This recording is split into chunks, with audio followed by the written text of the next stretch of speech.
Caesar. Tell me again, Maximus. Why are we here? For the glory of the Empire, sire. Ah, yes. Ah, yes, I remember.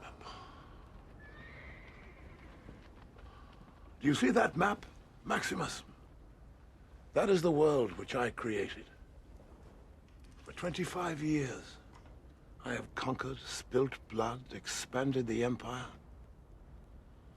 Since I became Caesar, I've known 4 years without war. 4 years of peace in 20. And for what? I brought the sword. Nothing more. I am dying, Maximus. When a man sees his end, he wants to know there was some purpose to his life. How will the world speak my name in years to come? Will I be known as the philosopher, the warrior, the tyrant? Or will I be the emperor who gave Rome back her true self? The credit belongs to the man who is actually in the arena, whose face is marred by dust and sweat and blood. Hello, everyone, and welcome back to the Vitruvian Man podcast. I'm your host, Zach Schenken. I'm back after a bit of a brief hiatus. Been busy.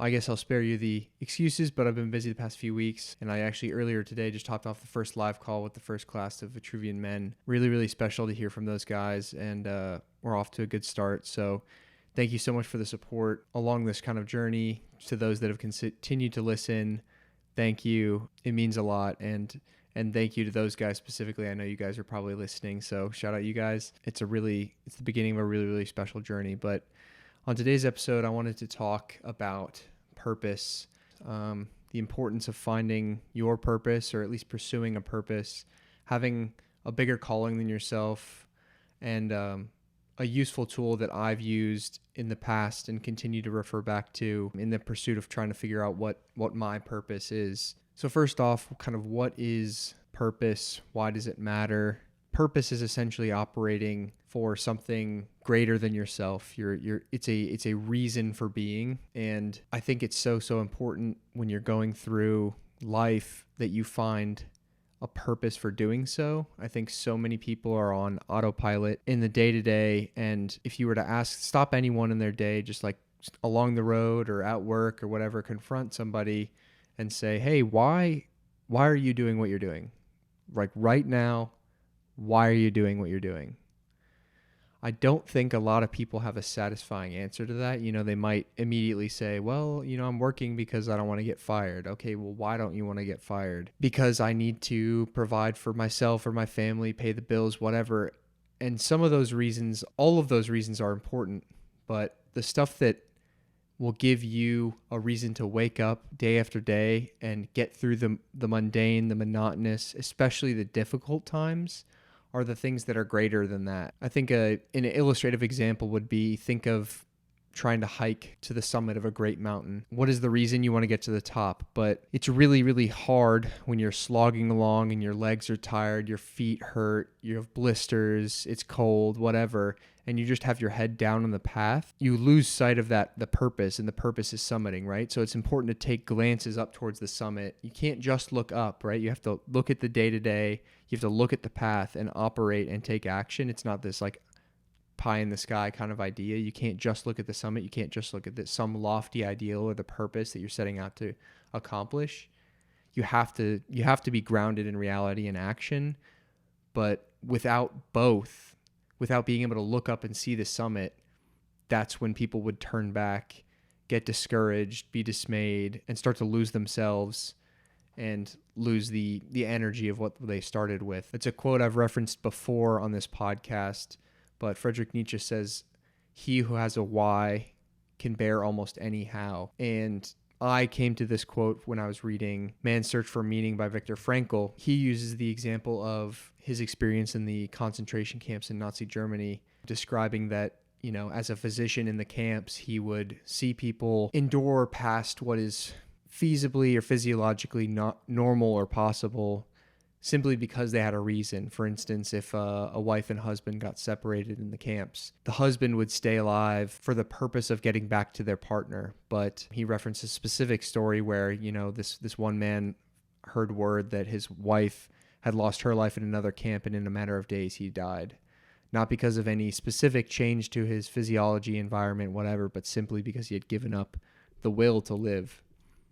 And I think that is emblematic of the power of purpose, operating with something greater than yourself. You achieve things that otherwise you wouldn't be able to tap into. And this is both in the intensity of what you're trying to get through, but also the longevity. I think difficulty can be measured in those two kind of aspects. Something could be hard because it's so intensely difficult. And you can think of things like grieving or a physical challenge that you're trying to get through, like an ultra marathon that is extremely intense. Or you can think of it distance wise. I heard a psychology professor, he was talking to his class, and he said, if you were to hold up this glass of water, how heavy is it? And people were throwing out guesses, 10 ounces, 13 ounces, a pound, whatever. And he says, well, what if I held it here for an hour? How heavy is it now? What if I held it here for a day, 2 days? Eventually, the glass would be so heavy that your arm would collapse, but it's not because the objective weight changed, but simply because you were bearing it for so long. And life is that way. If you hold on to any type of difficulty, or you're going through, say, something mundane, even like a shitty job that you don't love, that could be an extremely strenuous thing if you stick in it for 50 years or 30 years or 20 years, whatever. Not because it is intensely difficult to go to a job that you don't like for a day, for a month, for a year, for a number of years. But when you drag it out over decades, that wears on your soul. And so having a higher purpose, something that is above yourself than just the operational day-to-day, can allow you to get through those either intense or long or both difficulties in life, as well as just the monotony of the day-to-day. I think a lot of people, most people, like I said at the beginning, just aren't operating with a purpose, or at least don't know why. I think the question why is potentially the most important question we as people can ask, period, both to ourselves, to others, to the universe. Like, why are we here? Why do you do that? Why do you believe this? Why do I believe this? It is far without the bounds of what I want to talk about today, but the why you would ask today is like, why am I doing this? Why do I go to the job every single day, day after day? Why do I not start the habit that I've always wanted to? Why don't I pick up the book that I've been meaning to read? Why don't I reach out to that person that I've meant to, but I just haven't? And initially you're going to be met with a lot of bullshit answers. Oh, I'm busy. Oh, blah, blah, blah. But like the why, continue to question yourself and ask, why is that? Why haven't I called that person I've been meaning to catch up with? Oh, I've been caught up in everything. But why? Ultimately, a pretty damning answer, but is likely the truth, is that it's just not a high enough priority. It doesn't mean enough to you. A story that I'll share with you that is not my own. It's of someone who is a great inspiration to me, but I think illustrates the power of purpose very well, is Devin Levake. He's a entrepreneur, kind of intense, high-performing athlete kind of guy. Definitely encourage you to look him up on Instagram. You might have seen his stuff go viral on SportsCenter or whatever. This dude he's a freak. He does all kinds of crazy training, but he's also like a very successful businessman and a big inspiration to myself. But Devin, when he was 16, his father took his own life. And since then, Devin has been a massive advocate for mental health and men's mental health awareness and suicide prevention. And so this past year, Devin attempted and successfully completed a bear crawl, meaning like on all fours, hands as well as hands and feet, a marathon. So 26.2 miles through New York in the winter in less than 24 hours. And, he spent months and months and months training for this thing, learning different techniques. And it ultimately, if you've ever done a bear crawl workout, or even I encourage you, if you've never even tried to bear crawl, just go out next time you're near a field or even in your house right now, just get down on all fours, walk around for a continuous 1 or 2 minutes, and you're going to be extremely fatigued. The blood rushes to your head, your hands hurt.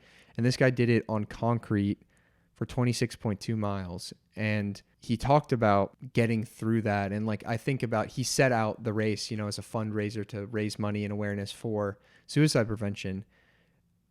And that's a perfect example of purpose, the why behind your doing it, right? Like you get to mile 13, not only in just a marathon, you start thinking about like, why the hell am I running this marathon? Well, it's like intensify the pain you're going through. You're on hands and knees and you're like, why the fuck did I start this?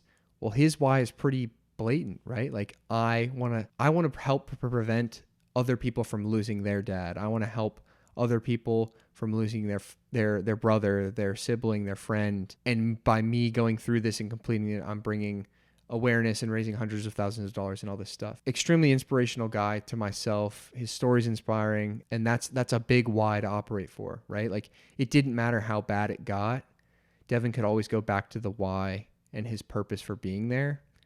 And it wasn't just some sadistic, like, I want to see if I can do it thing, right? Like some of the why for people running these ultra marathons and stuff, they go to the pain cave in their head in mile 55 out of 100. They have to find a why. And some of them may just set out, like, I want to see if I can find it in myself. That's a pretty big why. Like, see if they can become greater than they were. But I think when you operate with that big why, it's really, really powerful. That's, I think, a good intro onto like why purpose is important, but I think we all innately know that purpose is important. The hard part is figuring out what the heck your purpose is. You know, I'm at the age that have exited college in this past year. It's one of those big inflection points. Like, what do you go at and make of the world? What do you choose to do as your career? What does the rest of your life look like? It's kind of an open-ended question. And when you get to those points in life where you have the open-ended question, you start to ask the why. And I think that to find your purpose, you have to find yourself. It comes with a lot of self-reflection and awareness. And then from there, you can kind of tolerate whatever else life throws at you because you're operating with that thing. It's important to have some sort of exercise to be able to point to or start to break down yourself, like introspectively, to try to figure out where the heck is my purpose. And something that helped me a tremendous amount that I did during my senior year of college. I even have the notebook right here. I like wrote out the little diagram, which I'll put up the diagram on the screen. But I came across this concept, and I don't remember where I found it, whether it was a podcast or through a book, but there's this concept called Ikigai in Japanese. And the word dissected into its two parts, Iki and Gai, are reason for being. And so this is essentially a Japanese concept or philosophy that is a tool that you can use to reflectively try to find your purpose. And it was tremendously helpful for me because it's an open-ended question. We need some sort of tool to start systematically breaking it apart, breaking down its components parts, breaking down ourselves, and trying to figure out, like, what do I want to do? You know, everyone's got every sort of advice, like go do something meaningful, go make the most money possible, choose a career that is in an industry of growth, follow your passions. Like all of these different pieces of advice are pieces of the puzzle, but they're not the complete answer. And so Ikigai, I think, in my opinion, is a great target point to aim for and do the exercise and break it apart and aim for that center point on the diagram, which hopefully you'll see on the screen. If you're just listening on audio, look it up. It's Ikigai is how you spell it. And there's good TED Talks on it as well. So if you find my explanation unsatisfactory or want to learn more, I encourage you to look it up. There's also books as well. Ikigai at the center is kind of this 4-circle Venn diagram where they all intersect and have kind of the center point is Ikigai, your reason for being. But the big buckets that make up the four main circles are: what do you love to do? What does the world need? What are you good at? And what can you be paid for? And so from there's a lot of smaller intersection points.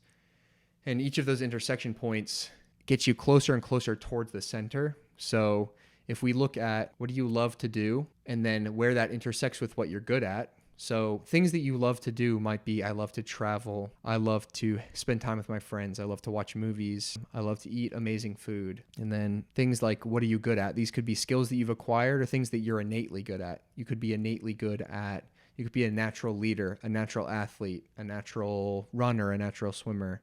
Or it could be because you've spent time developing a skill. I'm good at the piano, I'm good at guitar, I'm good at data analytics, I'm good at software development, whatever. Like these are skills that you've acquired, or like I said, something that you're predisposed to be talented at. And the intersection of love and something that you're good at is likely a passion. Music would be a good example. I'm passionate about music because I love it, and I'm also acquired the skill to be able to get there. And so that's the intersection of those two circles when we could look at the intersection of what you're good at and what can you get paid for. So you have all these skills. Think of things like data analytics, whatever, and what can you get paid for? Well, you could be a data analyst. And so the intersection there is a profession, a job that you're doing for somebody else, which is similar but not exactly the same as the intersection of what can you be paid for and what the world needs.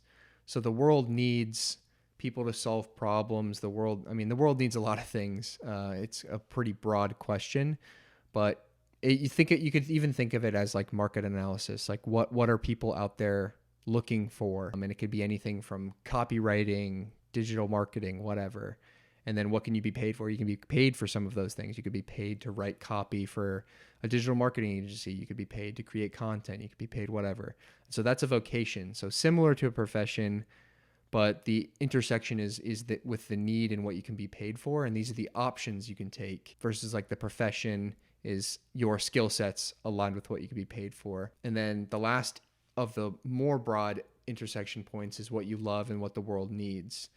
And so this is a mission. And so this is what some people might mistake for kind of your purpose, but the world needs relief or something. Like think philanthropically, and then you love helping people, or you love music or travel. And so this gives you a mission. The world needs it and you love it, but it's not exactly your purpose. So we now have these 4 kind of buckets that make up your Ikigai, which is passion, mission, profession, and vocation. And so from there, we move even deeper.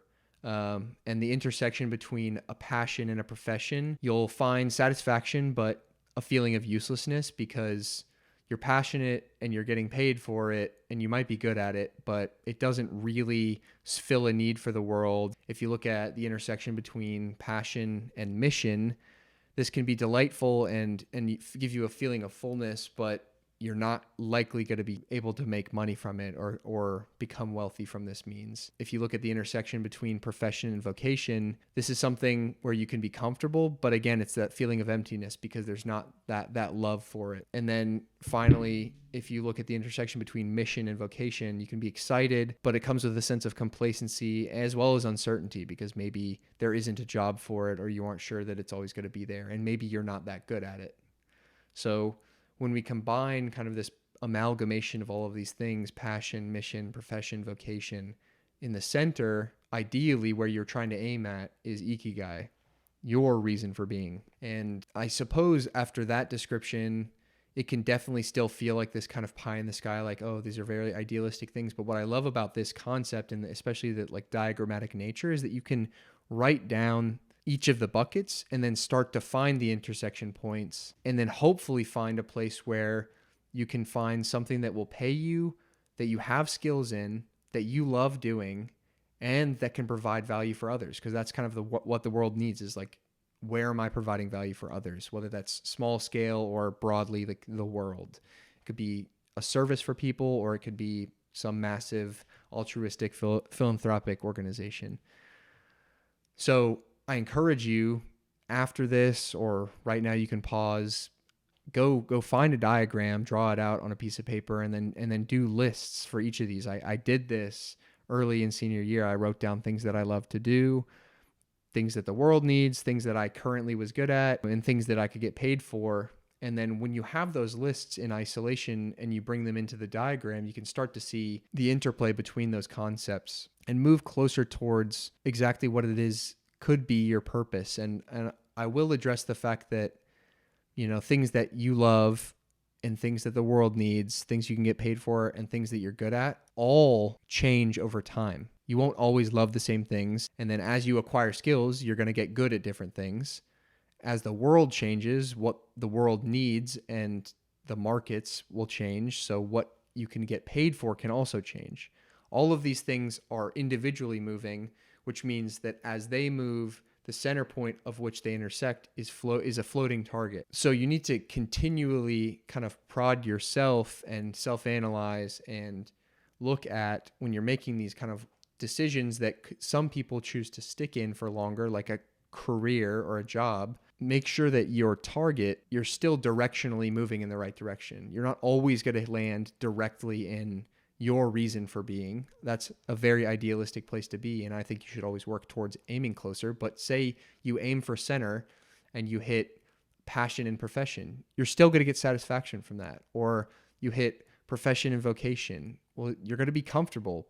You just might be a little bit empty for that period of time.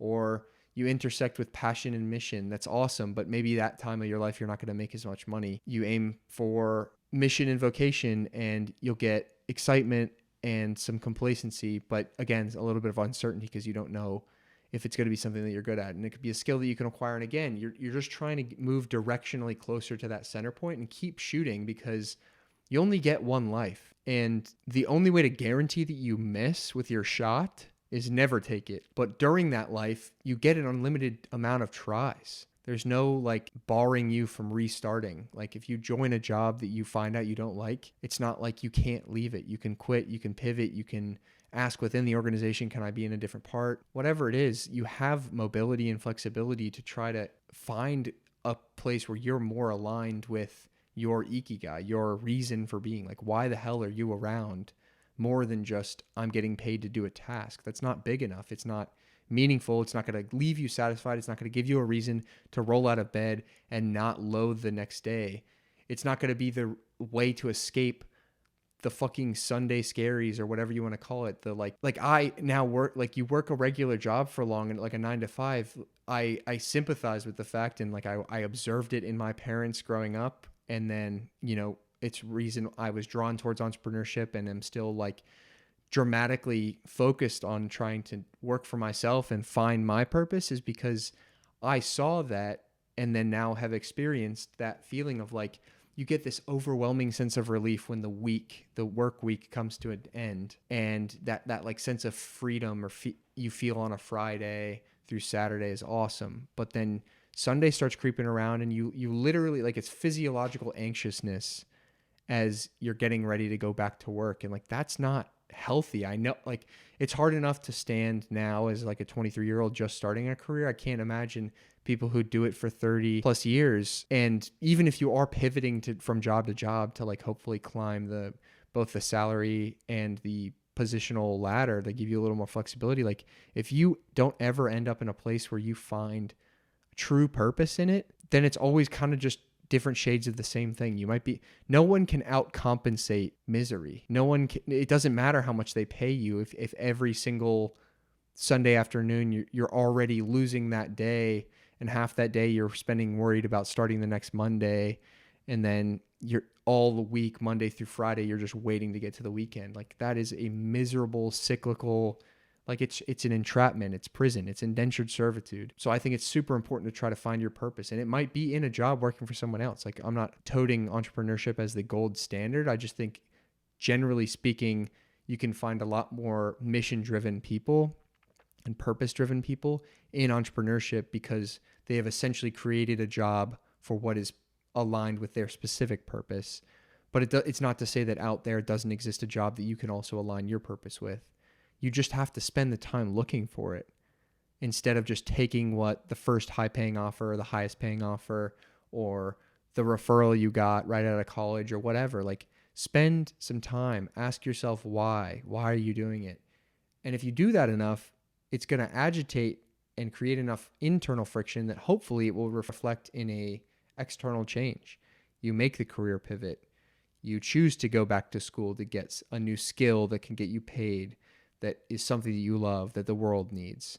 And you look closer and closer to Ikigai. Also, an important note about Ikigai is it's a doing term. It's a verb. So it's to serve, to help, to lead, to delight, to whatever. It's an action statement. So your purpose ultimately will be an action, not, I guess, a state of being. It's always going to be an action where you're moving towards something or providing or doing, right? Like, it's a state of doing. which I think is important, because you shouldn't look for a place where you're in a state of contentment or complacency or stagnation. I think in life, the idea of maintenance is a complete lie, because everything around you is progressing and moving. Like, the world continues to spin, the sun continues to rise, and likewise, everyone else, time is continuing to pass, and the world is changing around you. Therefore, if you stop changing, improving, or directionally moving anywhere, you are by nature falling behind, because everything else is moving away from you, in a sense, if you aren't moving directionally towards something. Now, that direction is up to you to determine. It's an answer that is unique to you. Only you can find it, and only you can find it your own way.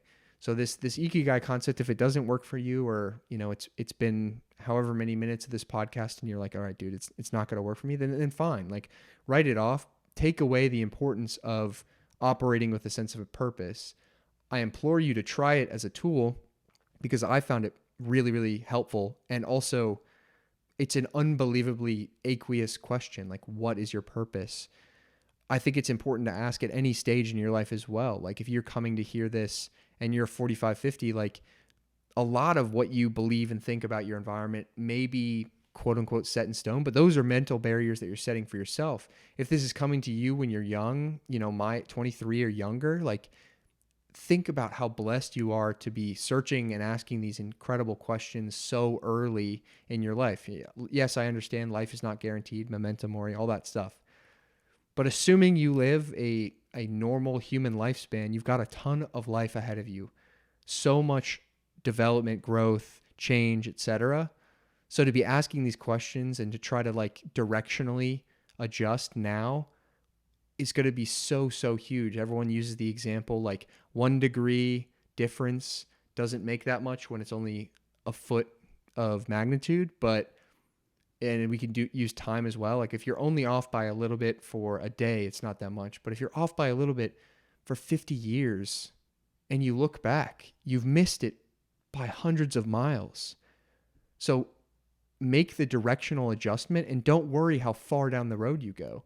Just be directionally correct and then make slow increments in the right direction. Because again, over a long enough time horizon, you will get there. You just need to make sure you're aiming at the right spot. And I just think it's so important, because if you don't stop along the path, I get it, getting caught up in the day-to-day, weeks fly by, especially now that I'm out of school and things aren't broken down into convenient semesters, quarters, all this stuff, this real stratification. Life flies by. And if you don't stop intentionally, put a pause on you and spend some time reflecting, you're going to wake up and you're going to be in your 50s and you're going to be asking yourself, what just happened? Where did the time go? And you're not going to be in a place that you wanted to, because you didn't live life by design. Choose where the hell you want to go. Find your purpose. Why the heck are you here? Hopefully it's to provide value for others, because I think that's extremely fulfilling space to be in. Now, how you do that, wildly different. Some people are great entertainers. Some people are great teachers. Some people are great storytellers. Whatever it is, provide value. Find a way to provide value for others. You'll be fulfilled by that. And make sure it's doing something that is your reason for being, your Ikigai. Find something that you're good at. Find something that you love doing. Find something that you can make a little bit of money for, so that you can live your life and get past all the logistical stuff. And find something that the world needs. Provide value for others. It is by definition a massive ingredient, at least 0.25%, but potentially more, of the equation of what your purpose is. We can look at right now. We are 3.5 months away from the end of 2022. That's crazy. This year has gone by so fast, and I know that I can't be the only one who feels that way. For some, it's probably felt much faster than others. I feel like it's insane. I mean, I think about the front half of 2022. I was back still in school, in college, getting ready to graduate. And now I've spent 4 or 5 months working a real job. And it's I feel like it's a world of difference, but it just started yesterday. The year is almost over. Where were you in January 2022? If you didn't take the time to aim somewhere, you probably haven't gone that far. And that's okay. You can't like dwell on that, but use it now. You have 3.5 months so that like come January 2023, you're directionally in a better place than you were right now. Like, use this as your pause. If you hear this, take a step back, take a couple hours on a lazy Sunday afternoon and write this shit down. Like, think about it. Ask yourself questions. I just don't, it may seem hard. It may seem like weird. I don't know. Like, you may not get a ton of support from the people around you. It's why I am such a huge proponent of creating an environment or joining an environment, finding an environment, curating an environment of people around you that support you, that do this kind of stuff.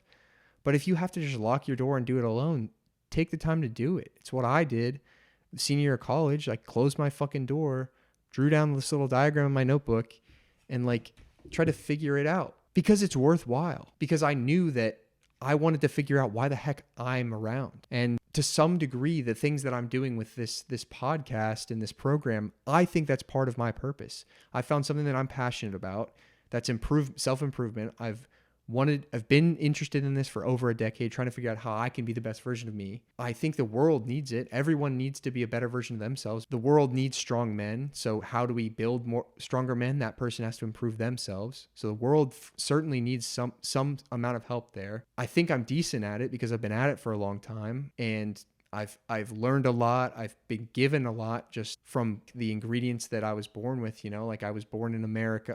I have a ton of privilege. Like, I was born in America, like raised through sports, learned a lot of hard lessons, had a lot of opportunities to take a tremendous amount of growth, leadership positions. I was born as the oldest of 2 brothers, all this stuff. That's who I am, and also skills that I developed. So those are the things that I'm good at. And fortunately, if I can package it properly, it can be something that I can make a little bit of money from. So I think somewhere in here, I don't know exactly what it's going to be, whether like, I think that I'm close. And the reason, and the way I feel it is that feeling. I don't know how to describe it, but it gets me every day I go to bed thinking about it. Every day I wake up thinking about it. And never in my life before this has there been anything similar. I think like when life was simpler and I was just a kid going along the path in high school, like sports was close to that kind of feeling. But even then it was like you would loathe practice. But like, there's no part of this that I hate. There's certain parts of it that are higher friction, that are harder than others, that are more tedious than others. Like, I had to teach myself how to edit video. I had to teach myself how to record a podcast. I had to teach myself all this stuff, these new skills I had to acquire.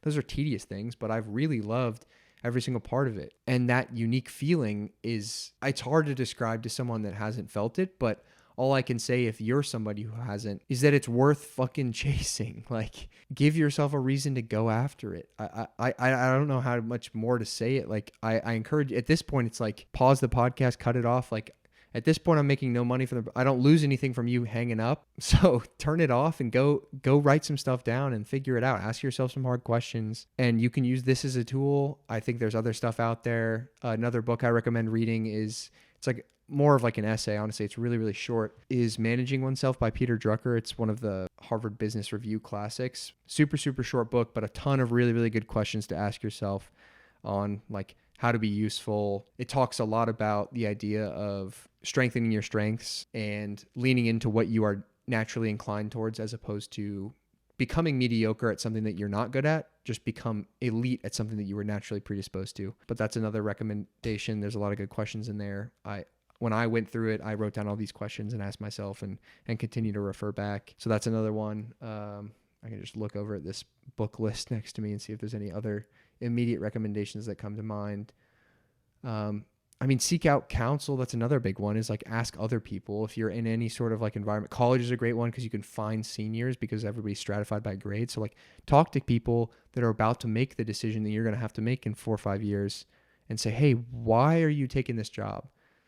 A disappointingly high amount of them will say, oh, it's the best offer I got. It's the most money. It's in the city I like. It's blah, blah, blah. It's what I studied. And that's what I did when I was in college. I was like, why are you doing it? Why are you doing it? Why are you doing it? But every once in a while, and like you learn a lot from everyone, because everyone answers it a different way. And I continue to encourage you to ask them hard questions, because if they aren't doing it for themselves, you can help them that way by asking them. Give them a chance to ponder it when you're at least in response to you. But it'll also be a tool to help serve you, because you're going to hear answers that you don't like. You're going to hear answers that you do like, and you can incorporate it into your decision. Obviously, no career decision is final.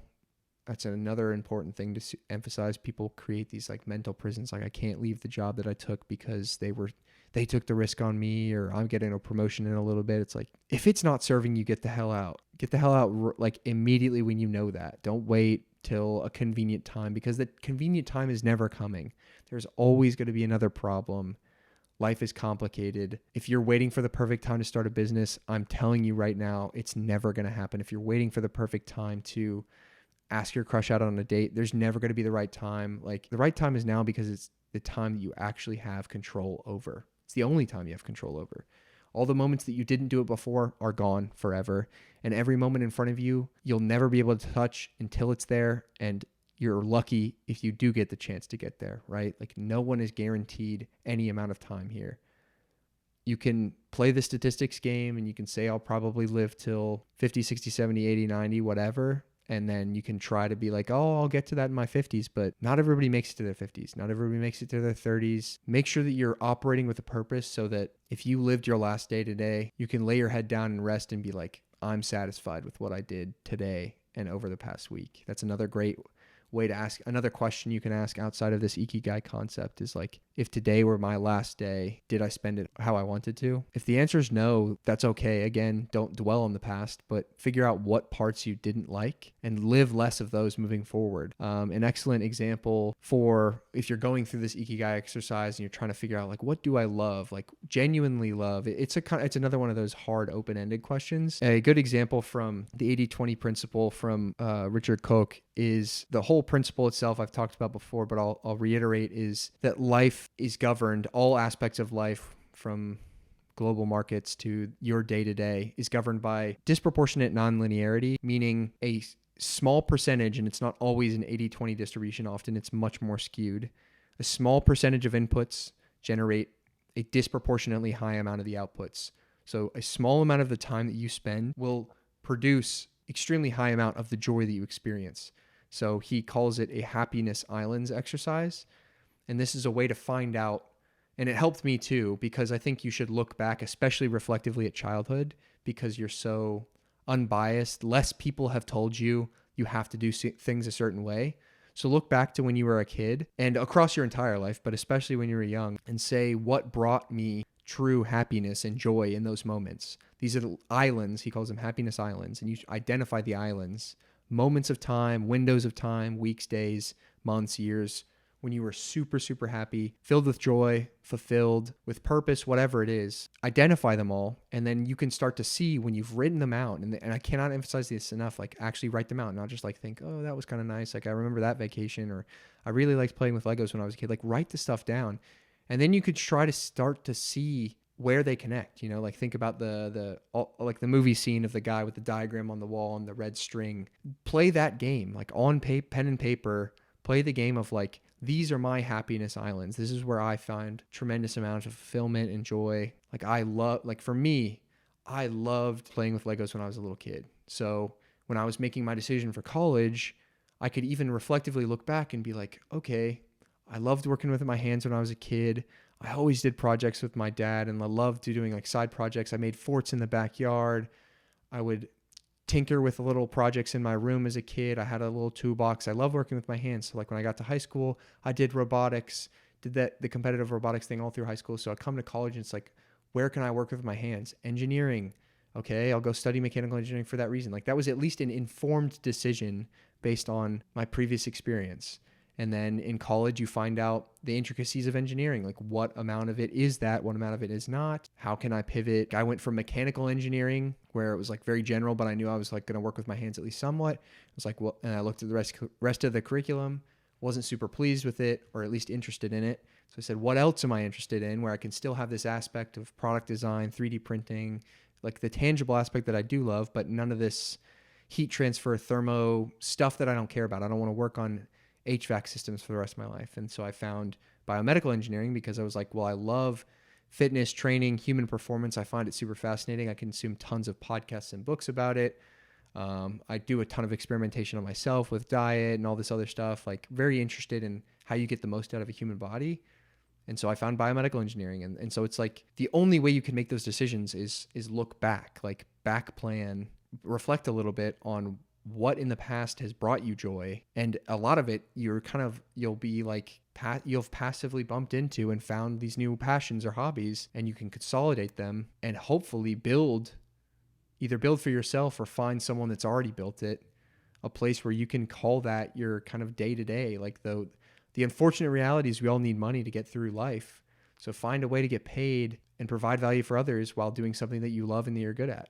Find your reason for being. I can't emphasize enough how important it is to operate with purpose, how much fulfillment it's brought me. I think because I'm still on the front end and I haven't seen, quote unquote, the fruits of the labor to the fullest extent, or the extent I know I will eventually see, I live less in the space of joy, but I am very much in the space right now of fulfillment.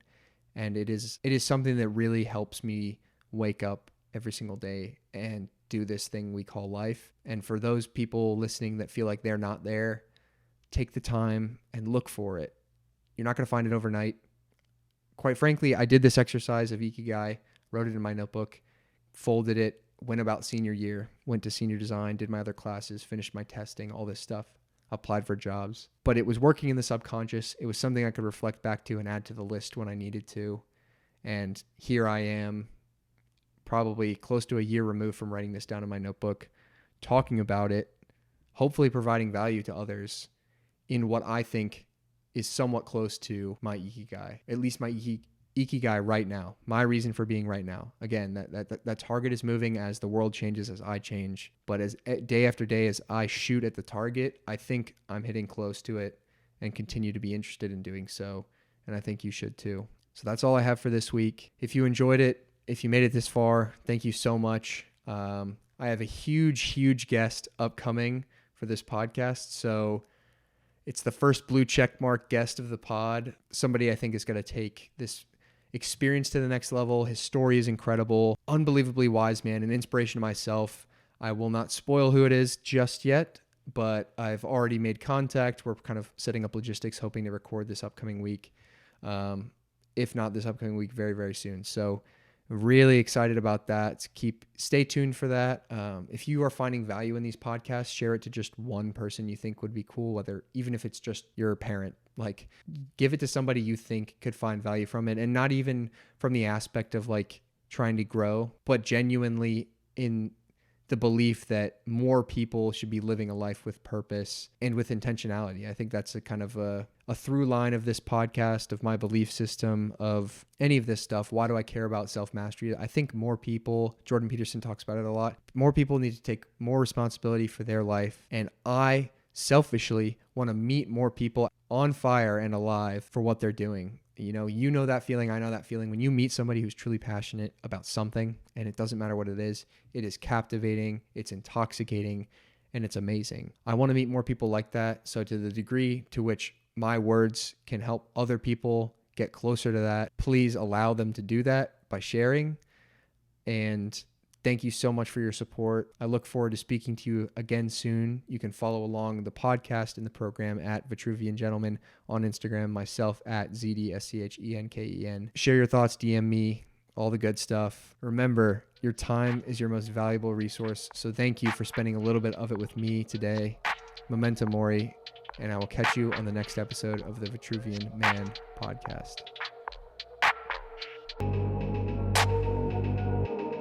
And if he fails, at least fails while daring greater, so that his place shall never be with those cold and timid souls who know neither victory nor defeat.